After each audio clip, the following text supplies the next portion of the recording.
আজ পবিত্র শুক্রবার, সবার প্রতি জুম্মা মোবারকের শুভেচ্ছা রইল। আসসালামু আলাইকুম। আজকে সকাল থেকেই ব্লগটা শুরু করছি আর আপনাদের মাঝে হাজির হয়ে গেলাম। হ্যালো, আসসালামু আলাইকুম, কেমন আছেন সবাই? প্রতিদিন আমি সকালে ঘুম থেকে উঠেই বিছনাটা রেডি করার পর এভাবেই হালকা একটু টিস্যু দিয়ে ক্লিনিং করে নিই। সবকিছু ক্লিনিং করার পর পরিপাটি করে গুছিয়ে রাখলে আমার কাছে দেখতেও একটু ভালো লাগে। আর এই তো চলে এসেছি কিচেনে আসার পরে দেখি মেয়ে বলছিল সে নাকি চিকেন রোস্ট খাবে। বাবা আর মেয়ের মাঝে নাকি রাতের বেলায় একথা ফাইনাল হয়েছিল।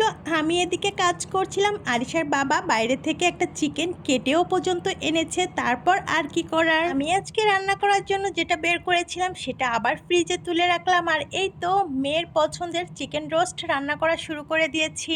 মা বাবা সব থেকে খুশি হয় সন্তানের খুশিতে। সন্তান যদি কোনো কিছু আবদার করে তাহলে এমন কোনো বাবা মা নাই যে তার সামর্থ্য অনুযায়ী সেটা পূরণ করবে। আমরাও সবসময় চেষ্টা করি আমাদের ছোট্ট সোনামণির ছোট্ট আবদারগুলো এভাবেই পূরণ করার। এই তো দেখেন আমার রোস্টটা কিন্তু অলরেডি হয়েও গেছে। বাসায় ঘি একেবারে শেষের পর্যায়ে, তাই অল্প একটু অ্যাড করে নিয়েছি যাতে সুন্দর একটা ফ্লেভার আসে। আর উপর থেকে একটু বেরেস্তা করা পেঁয়াজটাও ছিটিয়ে দিলাম।